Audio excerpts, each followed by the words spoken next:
Clark held a small piece of cardboard with a handwritten message, "Hungary. Anything helps." The letters were smudged, the ink faded with time. The sidewalk where he sat was just another corner of the city where he tried to exist. People constantly passed by, but no one looked at him. No one ever did. He couldn't remember the last time he had a decent meal. Maybe 2, 3 days ago? Time blurred when the only thing that mattered was surviving the next minute. The smell of food wafting from the nearby restaurants was almost torture. At first, it made him hungry. Now, it just hurt. Clark didn't ask for much. In fact, he barely asked at all. He just waited. Sometimes, someone would toss him a coin, maybe a half-eaten sandwich. But that afternoon, he decided to try. He needed at least $1 to buy a piece of bread from the bakery on the corner. He took a deep breath, lifted his gaze, and saw a man standing right in front of him. Big, strong, wearing a dark hoodie and a cap.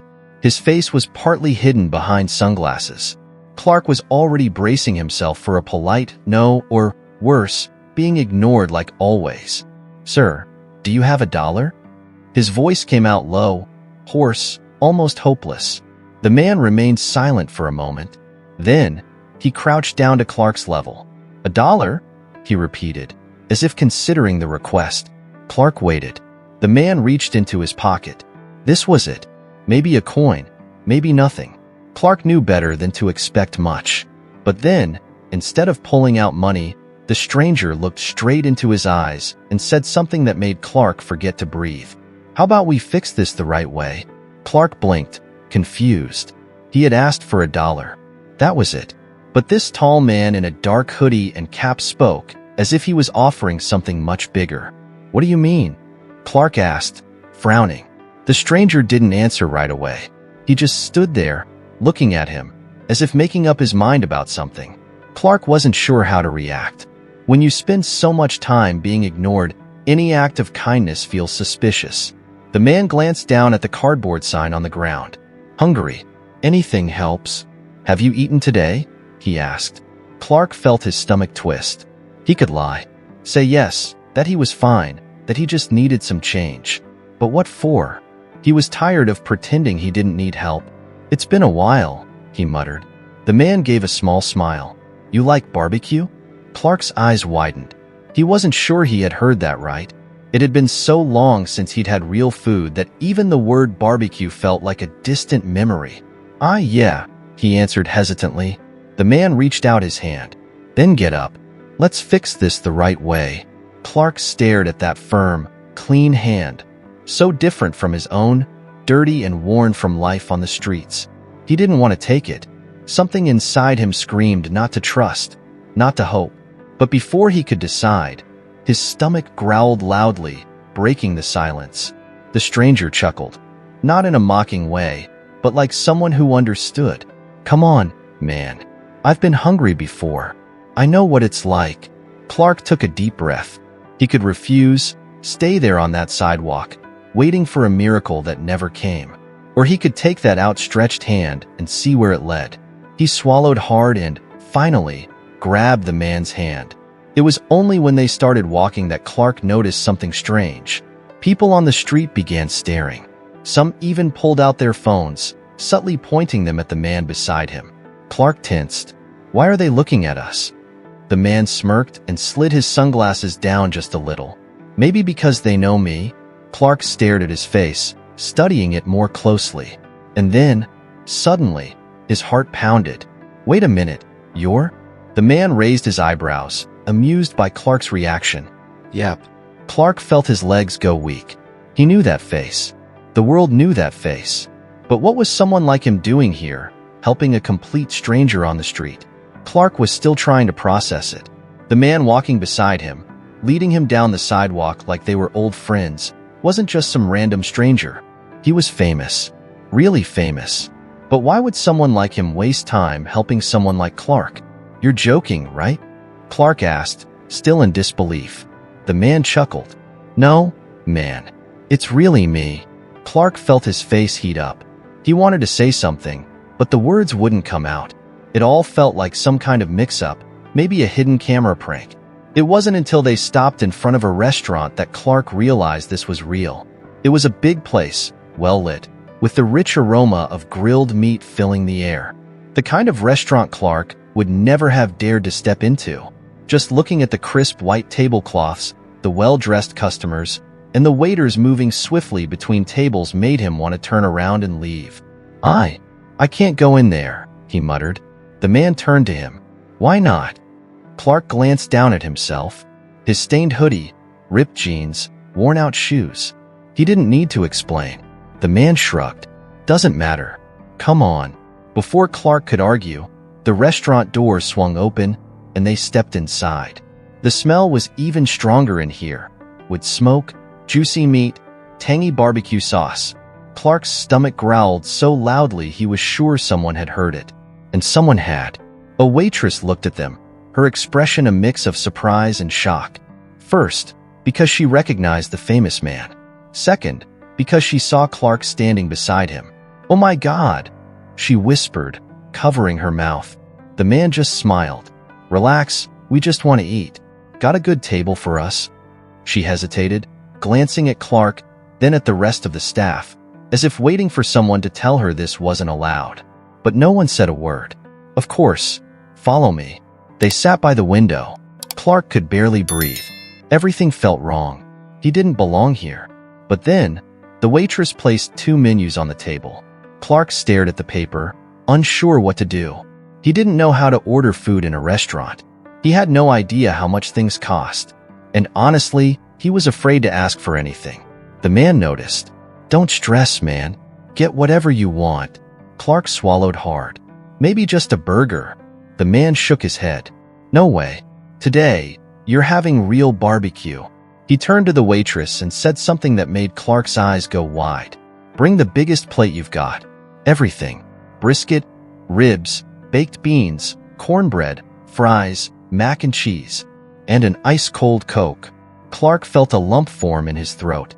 I can't accept this." The man leaned forward, resting his elbows on the table, his voice calm but firm. "You've spent too long accepting the bare minimum. Not today." Clark had no words. And when the food arrived, he just sat there, staring at the plate like it was a mirage. The brisket glistened under the barbecue sauce, the mac and cheese bubbled with heat, the baked beans steamed next to a thick slice of cornbread. "You just gonna stare at it?" The man laughed. Clark grabbed a piece of meat with his hands, took a hesitant bite, chewed, and tasted something he hadn't felt in years. It wasn't just the food. It was what it meant. He still existed. He still deserved something good. And at that moment, he realized, maybe his life could change. Clark wiped his mouth with the back of his hand and leaned back in his chair. It had been years since he'd felt this. A full stomach, a warm place to sit, and someone across from him actually looking at him, as if his existence mattered. The man grabbed a napkin, wiped the barbecue sauce off his fingers, and then asked, "So, what's your story, man?" The question landed like a weight on Clark's chest. He knew this moment was coming. He lowered his gaze to the table, running his fingers along the cold glass of soda. For a second, he thought about making something up, telling a shorter, less humiliating version. But what would be the point? The truth was already written all over him, on his clothes, his skin, the way his voice still carried the weight of the years he had struggled. I used to have a normal life, you know?" The man said nothing, just waited. Clark took a deep breath. "I had a decent job, worked at a mechanic shop, fixing cars. Always loved working with engines, taking them apart, putting them back together. Been doing that since I was a kid." He let out a humorless chuckle. "I wasn't rich or anything, but I had a roof over my head, had my own bed, a fridge with food in it, a hot shower. And I thought none of that could change overnight." The man slowly shook his head. "But it did." Clark ran a hand down his face. "It did." He closed his eyes for a second, as if reliving it all over again. "My boss decided to sell the shop. The new owner came in and started cutting people. Kept only the guys who had been there over 10 years. I'd only been there 4. So, just like that, I was out. No warning, no time to prepare." Clark took a sip of his soda, trying to push down the lump in his throat. "At first, I thought I'd find another job fast. But the days passed. Then weeks. bills piled up. Before I knew it, I couldn't pay rent. And when you don't have money, no one wants to hear your story. The landlord kicked me out without blinking. The man remained silent, just listening. I stayed with a friend for a while, but I didn't want to be a burden. I looked everywhere for work, tried everything. But after you've been unemployed for months, people start looking at you differently. Like you've lost your value. Clark glanced down at his hands, remembering every closed door, every turned back. And then, one day, I left to job hunt again. When I came back, my friend had changed the locks. My stuff was in a trash bag outside. No message, no explanation, just gone. Like I never existed. The man exhaled, crossing his arms. Damn. Clark let out a bitter laugh. Yeah. At first, I thought it was temporary, that I'd find something and get back on my feet. But the longer you're out here, the harder it gets. You get dirty. Your clothes wear out. Your smell changes. People start looking at you differently. Or worse, they stop looking at you at all. He lifted his gaze, locking eyes with the man. Nobody wants to hire someone who looks homeless. The man held his stare. You're not homeless. Clark blinked, confused. You're just going through a rough patch, the man continued. And rough patches don't last forever. Clark stayed quiet. He wanted to believe those words. He really did. But after so much time being treated like nothing, it was hard to imagine that his life could still change. But then, the man smiled and said something that made Clark's heart stop. What if I prove to you that it's not too late to start over? Clark stood still, processing the man's words. What if I prove to you that it's not too late to start over? He wanted to believe it. He wanted it more than anything. But what did he have besides the clothes on his back? Besides the exhaustion, the hunger that would return tomorrow, the averted gazes of strangers on the street? The man grabbed a napkin and tossed it onto the table, as if that settled the conversation. Come with me. Clark frowned. Where? The man smiled. You've eaten. Now, let's make you look like someone who's got a future ahead of him. Clark's stomach twisted. Look, I appreciate the meal. I really do. But I don't want to be more trouble. The man shook his head. Who said you're trouble? Clark didn't answer. Just come, the man said. For some reason, Clark followed. They stepped out of the restaurant and back into the streets bathed in the golden glow of the setting sun. Clark noticed that even after all this time, people were still watching the man beside him. Some nudged their friends, others discreetly took photos.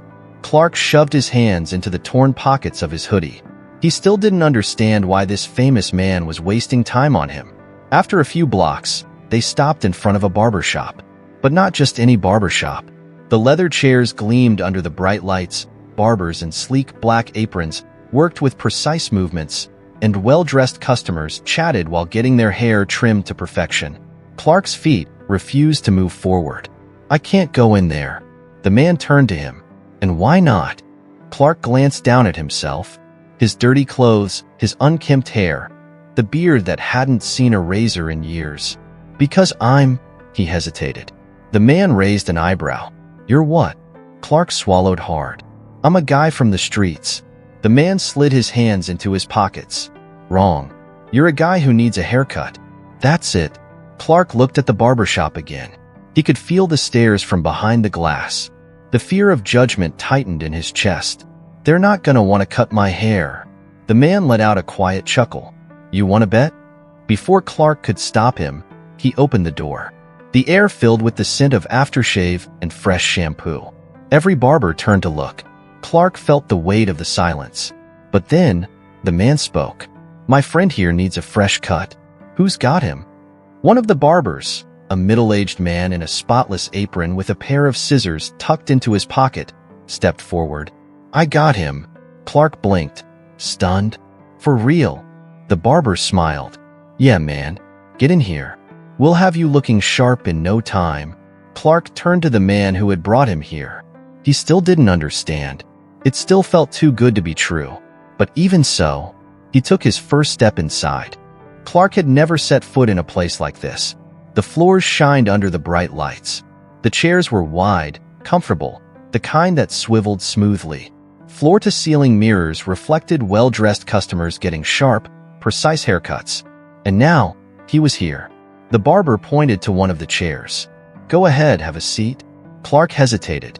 He wanted to, but something inside him still resisted. For so long, he had avoided looking at himself in the mirror. He didn't want to see what time had done to him, but the man beside him gave his shoulder a gentle push. "Come on, man. It's time." Clark took a deep breath, crossed the shop, and sat down. The barber fastened a cape around his neck and ran a hand through his tangled hair. "How long's it been?" Clark shrugged. "A few years."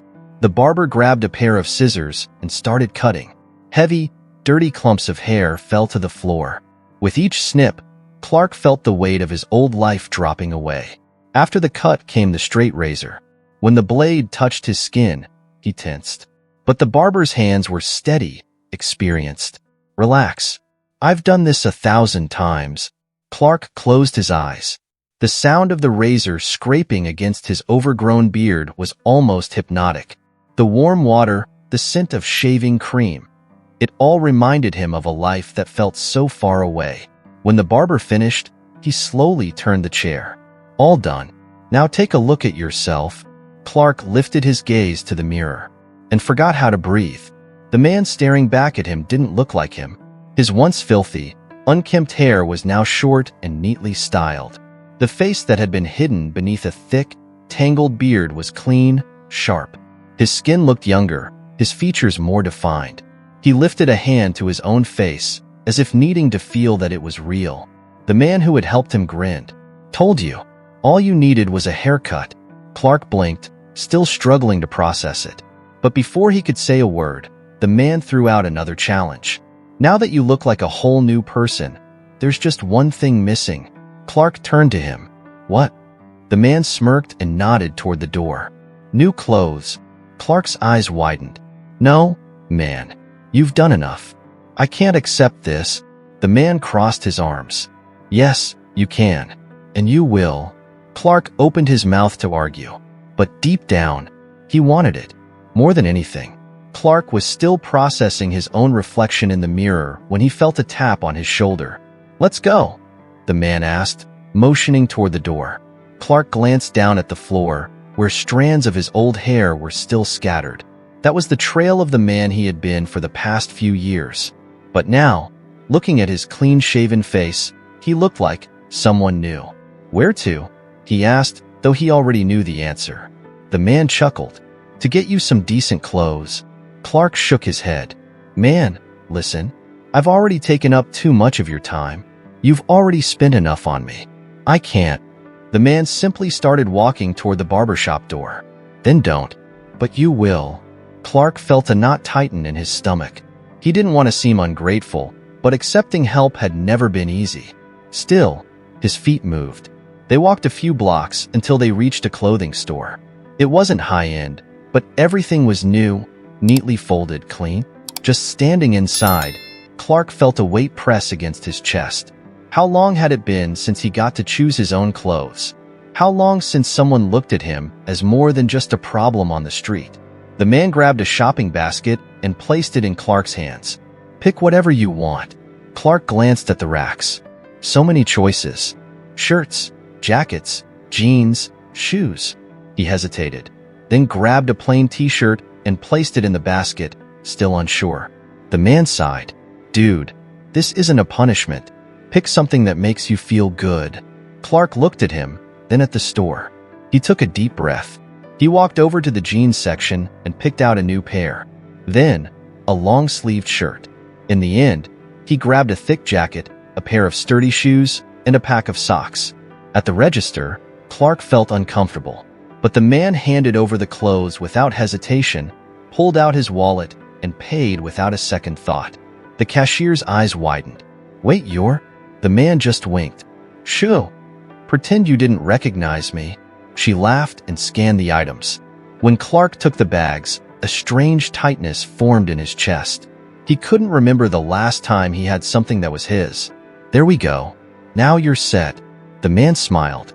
Clark looked at the bags, then back at him. "I don't even know how to thank you." The man slid his hands into his pockets and said something that left Clark speechless. "There is one thing you can do. Clark stood frozen, waiting. The man smiled. When you get the chance, do this for someone else? Clark opened his mouth, but no words came out.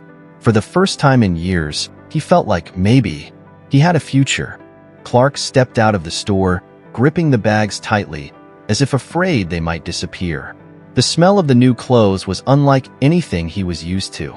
They weren't worn out, didn't have holes or stains. He glanced at the man walking beside him, still trying to understand. Why are you doing this? The man shoved his hands into the pockets of his hoodie and stayed quiet for a few seconds. Then, he simply said, "Because I can." Clark frowned. That's it. The man stopped walking. He turned to Clark and spoke with calm certainty. "Because I've had bad days too. I know what it's like to need someone. And because nobody makes it on their own." Clark swallowed hard. "But I have no way to pay you back." The man smirked. "I don't want you to pay me back. I just want you to use this to get back on your feet." Clark had no words. The man reached into his pocket, pulled out a small card, and held it out to him. "Here." Clark took it and read the text. It was an address and a phone number. What is this? A shelter. But not just any shelter. They help people like you. They have resources, job assistance, help with paperwork, a place to sleep until you get back on your feet. Clark flipped the card between his fingers, hesitant. And what if it doesn't work out? The man placed a firm hand on his shoulder. "You won't know until you try." Clark stared at the card. For so long, he had convinced himself that his life would never change, that there was no way out. But now, standing there with this small piece of paper in his hand, something inside him started to believe. Maybe, just maybe, there was still a way back. "You're gonna be okay, Clark," the man said, with a confidence Clark didn't understand. And for the first time in years, he thought maybe it was true. Clark gripped the card so tightly that his fingers started to ache. It still didn't feel real. Just a day ago, he was nothing more than another forgotten face in the city. And now, he was clean, wearing fresh clothes and holding an address in his hands. A place where, maybe, he could start over.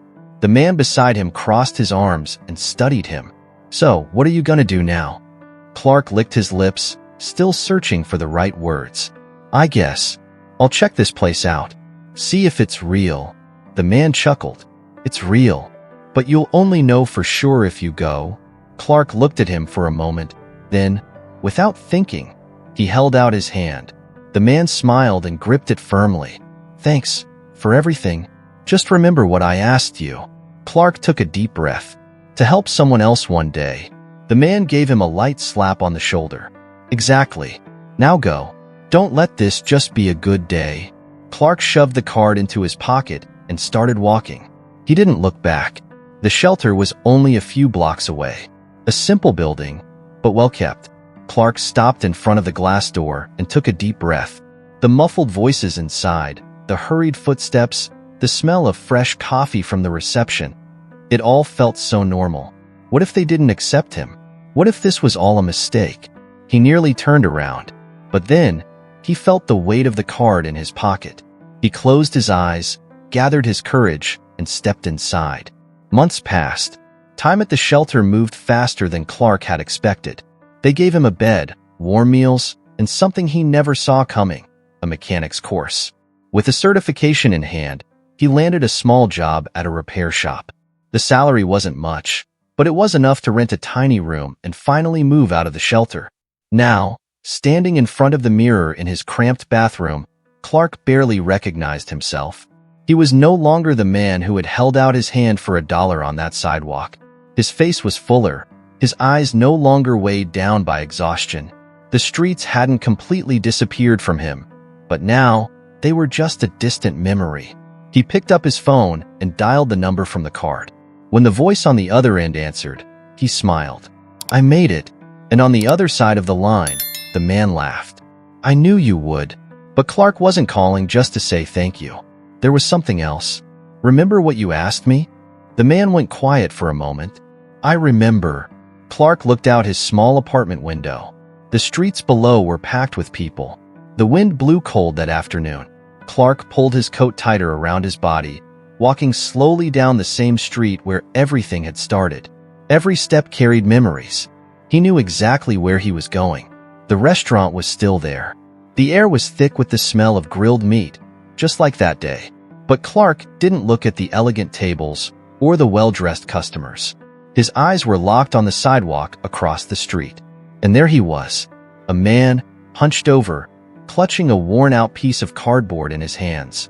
His face was tired, his clothes filthy. People rushed past him, avoiding his gaze, pretending he didn't exist. Clark stopped for a moment, watching. He knew exactly what that man felt. The hunger that never fades, the weight of exhaustion, the shame of being invisible. He took a deep breath, crossed the street, and stopped in front of him. The man looked up, startled. He probably assumed Clark was about to tell him to move along. But instead, Clark crouched down to his level. "You hungry?" The man blinked a few times, as if unsure he had heard correctly. "What?" Clark nodded toward the restaurant. "Let's get something to eat." The man hesitated. He looked down at himself, then at Clark. I can't go in there." Clark smirked. "Says who?" The man still looked uncertain. "But why?" Clark met his eyes and, with the same steady voice he had heard that day, he said, "Because I can." The man took a deep breath, still unsure whether to believe it. But then, Clark reached out his hand. And after a second of silence, the man took it. Clark stood up, and together, they crossed the street. This time, he knew exactly what to order. Do you believe a small act of kindness can change someone's life? Tell me what you think. Rushing through their lives. I think it's time for me to do my part